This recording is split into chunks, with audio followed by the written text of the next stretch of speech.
Okay guys, our next topic is budget.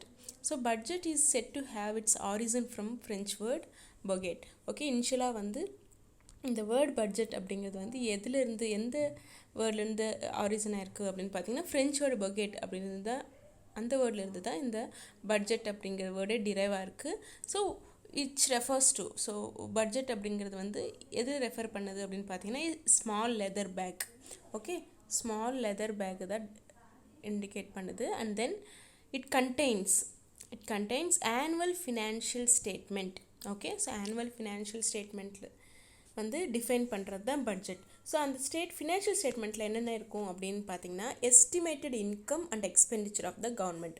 So ஒரு கவர்மெண்ட்டோட வரவு செலவு வந்து சொல்கிறது தான் budget. Okay, so how much they are earning and how much income government is getting and how much government is spending அப்படிங்கிறது வந்து define பண்ணுறது தான் budget. Okay, so you need to remember budget is origin from a French word budget. So budget means a small leather bag and it contains annual financial statement. So annual financial statement தான் budget. And annual financial statementல என்ன show பண்ணுது அப்படின்னு பார்த்தீங்கன்னா it estimated income and expenditure of the government. So எவ்வளோ income estimate பண்ணுறாங்க and how much they are spending அப்படிங்கிறது வந்து சொல்கிறது தான் budget. Okay, government for the forthcoming financial year. ஒரு ஃபினான்ஷியல் இயர்னா என்ன அப்படின்னு பார்த்தீங்கன்னா ஏப்ரல் 1 இருந்து நெக்ஸ்ட் இயர் மார்ச் 31 வரைக்கும் இந்த டைம் பீரியட் தான் என்ன சொல்லுவோம் அப்படின்னு பார்த்தீங்கன்னா financial year. Okay, so whenever there is a budget meeting, so Nirmala Sitharaman அவர் ஃபினான்ஷியல் மினிஸ்டர் வந்து she'll carry a bag in that we can see a financial statement. Okay, where all the estimated income and expenditures shall be explained there. Okay, so that is what budget means. And two types of budgets are given by René Stone and Bastable. Okay, so René Stone என்ன சொல்றாருன்னு பார்த்தீங்கன்னா it is a document containing a preliminary approved plan of public revenue and expenditure. So it is approved plan of government's revenue and expenditure அப்படின்னு சொல்றாரு. And coming to the next one, union budget and state budget. Okay, so India is a federal economy. So our economy is a federal economy. Hence, public budget is divided into two layers of the government. Okay, so according to Indian Constitution, the central government has to submit annual financial statement, that is union budget under Article 112 to the Parliament, and each state government has to submit the same for the state in the Legislative Assembly under the Article 202. Okay, you need to remember two types of budget statement is submitted. Two types வந்து submit பண்ணுறாங்க. Both central government and state government are submitting the annual financial statement. Remember, central government to annual financial statement submit பண்ணுறாங்க and state government to each state will be submitting their annual financial statement. So central government வந்து they will be அதுதான் என்ன சொல்லுவாங்க, central government வந்து submit பண்ணுற financial statement தான் union budget அப்படின்னு கூட சொல்லுவாங்க. It is under the article 112. Okay, and state government submit பண்ணுற ஸ்டேட்மெண்ட் வந்து it is under the article 202. Okay, they will be submitting to legislative assembly. Okay, you need to remember two types of financial statements submitted both by the central government and state government. Central government is submitting under the article number 112, whereas state government is submitting under the article number 202. Okay, these are the things you need to remember. And coming to the next one, types of budget. So budget நால two things important. ஒன்று வந்து revenue and expenditure. So இது ரெண்டும் combine ஆகிருக்கிறது தான் budget. Okay, நீங்கள் வந்து you need to remember that. And revenue and capital budget அப்படின்னு first பார்க்கலாம். So on the basis of expenditure and revenue account and other accounts, a budget can be presented in two ways. Okay, நம்ம வந்து எவ்வளோ செலவு பண்ணுறோம் அப்படிங்கிறது வந்து எதுலேருந்து தெரியும், நம்மளோட வந்து இன்கம், ரெவன்யூனா இன்கம் தானே. So receipt, revenue, income, everything means the same. Okay, so நம்ம இன்கம் அக்கௌண்ட்லேருந்து அண்ட் அதர் அக்கௌண்ட்ஸ்லேருந்து பேஸ் பண்ணி டூ வேஸ் வந்து ப்ரெசென்ட் பண்ணியிருக்காங்க. In that first one is revenue budget. Okay, it consist of revenue receipts and revenue expenditure. Okay, so how much the income and what are all the expenditures, what are all the spending அப்படிங்கிறது வந்து combine பண்ணி சொல்கிறது தான் revenue budget. Okay, so moreover the revenue receipts can be categorised into tax revenue and non-tax revenue. Okay, கவர்மெண்ட்டோட main revenue என்ன? நீங்கள் ஒரு வாட்டி திங்க் பண்ணிங்கன்னா உங்களுக்கு டக்குன்னு ஸ்ட்ரைக் ஆகுறது என்ன? கவர்மெண்ட்டுக்கு மெயின் ரெவன்யூ எங்கேருந்து வரும்? டேக்ஸ்லேருந்து வரும். ஸோ ரெவன்யூனால் நீங்கள் வந்து என்ன ஞாபகம் வச்சுக்கணும்? Tax revenue and non tax revenue. Okay, whereas revenue expenditure, okay, revenue ரிசீப்ட்னா tax revenue and non tax revenue. Revenue expenditure வந்து categorised into plan revenue and non plan revenue.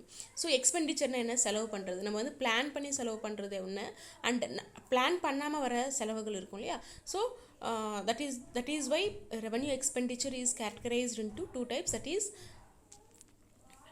planned revenue and non-planned revenue. Okay, I'll just underline now to make it clear. First one is revenue receipts. Okay, revenue receipts is tax revenue and non-tax revenue, whereas revenue expenditure is non-planned plan revenue expenditure and non-plan revenue expenditure under this. நீங்கள் வந்து இங்கே பார்த்தீங்கன்னா உங்களுக்கு கிளியராக தெரியும். So components of budget பார்த்தீங்கன்னா budget receipts and budget expenditure இருக்கா? So budget receipt and budget expenditure. Okay, so under budget ரெசிப்ட்ஸ்னா income. Okay, so revenue receipts and capital receipts. Under revenue receipts you have tax receipts and non-tax receipts. Okay, so revenue for government எங்கெங்கிருந்து revenue வருது? Tax and non tax. Okay, capital receipts பார்த்தீங்கன்னா loans through loans, through borrowing and liabilities and through disinvestments. So these are all the revenues that comes under capital receipts, whereas just revenue receipts na tax and non-tax. Okay, so under budget expenditure, so எக்ஸ்பெண்டிச்சர்னால் செலவு பண்ணுறது.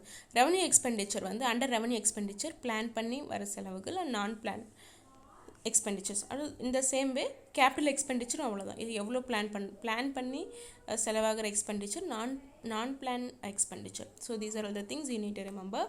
Okay, and coming back here,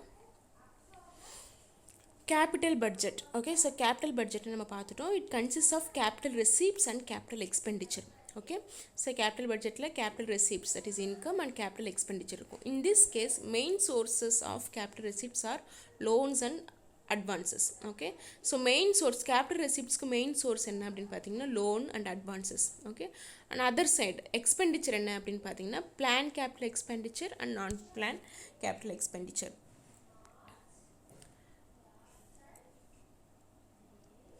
Okay, see here capital receipts and capital expenditure. So under capital receipts main வந்து loans and advances. For capital expenditure அப்படினு பார்த்தீங்கன்னா planned capital expenditure and non-planned capital expenditure. Okay, so these are the things you need to remember. And coming to the supplementary budget. Supplementary budget அப்படின்னு என்னென்னு பார்த்தீங்கன்னா நம்ம plan பண்ணாத, like sometimes வந்து war emergencies, natural calamities like tsunami, flood etcetera, இந்த மாதிரி டைமில் என்ன ஆகும் அப்படின்னு பார்த்தீங்கன்னா நம்ம வந்து எக்ஸ்பெக்ட் பண்ண நம்ம வந்து போட்டு வச்சுருக்க பட்ஜெட் விட அதிகமாக ஆகலாம் இல்லையா? So under these circumstances the supplementary budget can be presented by the government to tackle these. So our government it is presented by the government to tackle these unforeseen events. Okay, so that is called as supplementary budget. Supplementary budget is the situation where we will face some emergencies like tsunami, flood, etc. So under this condition government will tackle these unforeseen events based on supplementary budget. Okay, and coming to the next one, vote on account.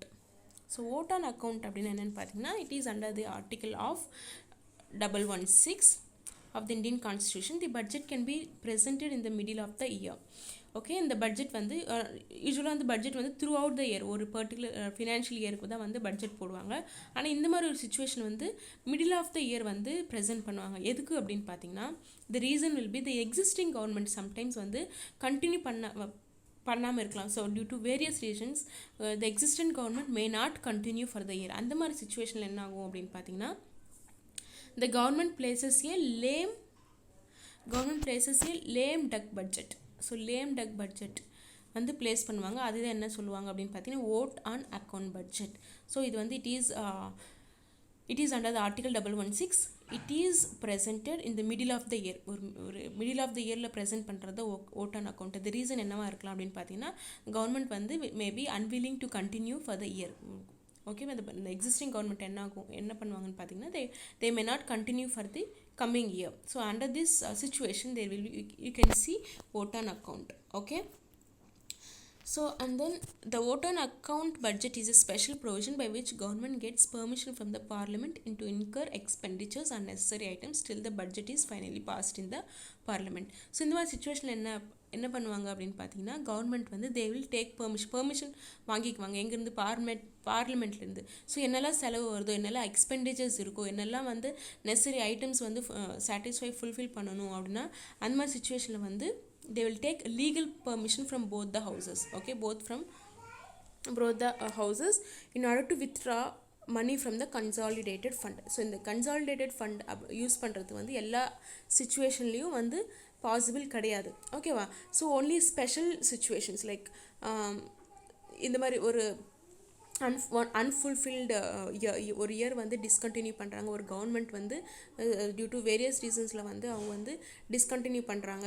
அந்த மாதிரி சுச்சுவேஷனில் என்ன ஆகும் அப்படின்னு பார்த்தீங்கன்னா, அந்த government வந்து they'll take permission from both the houses and they will get permission to use consolidated fund in order to satisfy their budget. Okay, so இந்த மாதிரி ஒரு பட்ஜெட் வந்து மோர் தேன் 2 monthsக்கு மேலே யூஸ் பண்ண முடியாது. அந்த கன்சாலிடேட்டட் ஃபண்ட்லேருந்து 2 months வரைக்கும் தான் வந்து மினிமமாக யூஸ் பண்ண முடியும். After that they need to continue with the new government or the existing government. Okay, so that is what the thing. And coming to the next one, zero base budget. Zero base budget அப்படின்னு என்னென்னு பார்த்தீங்கன்னா, so இது first வந்து எப்போ வந்து start பண்ணியிருக்காங்கன்னு பார்த்தீங்கன்னா, இந்த இயர் ஆஃப் 1987 to 1988. ஓகே, யூஸ்வலாக வந்து ஒரு ட்ரெடிஷ்னல் பேஸ் பட்ஜெட் எப்படி இருக்கும் அப்படின்னு பார்த்தீங்கன்னா, நீங்கள் வந்து ப்ரீவியஸ் இயர் பட்ஜெட் வந்து பேஸ் பண்ணி வந்து நீங்கள் அதையே பேஸ் பண்ணி வந்து நம்ம வந்து ஒரு நியூ பட்ஜெட் வந்து பிளான் பண்ணுவோம். ஓகேவா? வேற ஜீரோ பேஸ் பட்ஜெட் அப்படின்னு என்னென்னு பார்த்தீங்கன்னா, எந்த ஒரு அசம்ஷன்ஸும் இல்லாமல், எந்த ஒரு ஓல்டு பட்ஜெட்டு பேஸ் பண்ணி இல்லாமல், ஒரு கம்ப்ளீட்டாக ஒரு ஸ்க்ராட்ச்லேருந்து ஸ்டார்ட் பண்ணி ஒரு பட்ஜெட்டை பிளான் பண்ணுறது தான் ஜீரோ பேஸ் பட்ஜெட். இந்த மாதிரி பட்ஜெட்டில் என்ன பண்ணுவாங்க அப்படின்னு பார்த்தீங்கன்னா, we need to submit we need to provide justifications in whatever the budget we are planning. We need to give justification for the project. எந்த ஒரு ப்ராஜெக்டாக இருந்தாலும், எந்த ஒரு எக்ஸ்பெண்டிச்சராக இருந்தாலும், we need to give justification. Okay, so that is what called as zero based budget. Zero based budgetனா unlike traditional budget, here zero based budget involves fresh evaluation of expenditure. ஃப்ரெஷ்ஷாக வந்து எல்லாமே வந்து ஃப்ரெஷ் எவால்வேஷனாக இருக்கும், வந்து நியூவாக வந்து பண்ணுவாங்க. ஓகேவா? without any previous assumptions, without any previous undertakings. Okay, so that is what zero based budget means. And coming to the next one, performance budget. So performance budget அப்படினு என்னன்னு பார்த்தீங்கன்னா, when the outcome of any activity is taken as the base of any budget, such budget is known as performance budget. Okay, so ப்ரீவியஸாக வந்து ப்ரீவியஸாக ஏதாவது ஒரு base வச்சுக்கிட்டு, நம்ம ப்ரீவியஸ் இயர்ஸ் பட்ஜெட்டோட பேஸ் வச்சுட்டு நம்ம வந்து பண்ணுறது தான் performance budget. Okay, that is what they are saying. So outcome of any activity is taken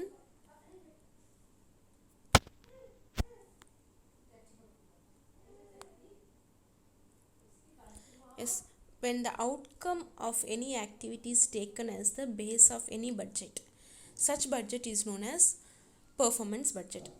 so எந்த ஒரு ஆக்டிவிட்டியோட அவுட்கமாக இருந்தாலும் அது வந்து எது பேஸ் பண்ணி சொல்லுவாங்க அப்படின்னு பார்த்தீங்கன்னா, ப்ரீவியஸ் பட்ஜெட்டை பேஸ் பண்ணி சொல்கிறப்போ அதுதான் என்ன சொல்லுவாங்க அப்படின்னு பார்த்தீங்கன்னா, பெர்ஃபார்மன்ஸ் பட்ஜெட்.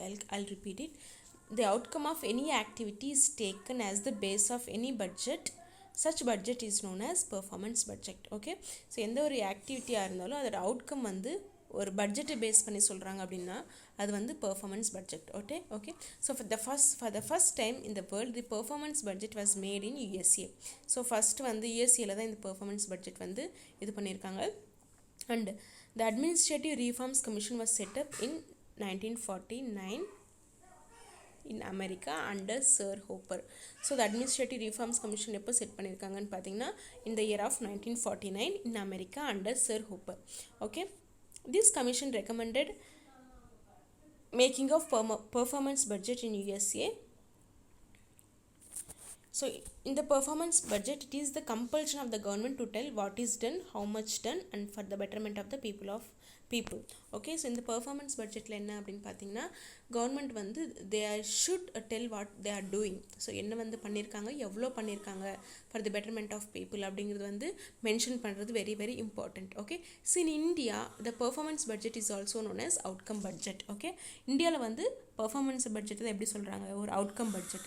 ஸோ ஒரு அவுட்கம் வந்து எந்த ஒரு ஆக்டிவிட்டியோட அவுட்கம் வந்து ஒரு பட்ஜெட்டை பேஸ் பண்ணி சொல்கிறோம் அப்படின்னா அதுதான் வந்து பெர்ஃபார்மன்ஸ் பட்ஜெட் அப்படின்னு சொல்கிறோம். இது வந்து ஃபஸ்ட்டு யூஎஸ்ஏல தான் வந்து ஸ்டார்ட் பண்ணியிருக்காங்க.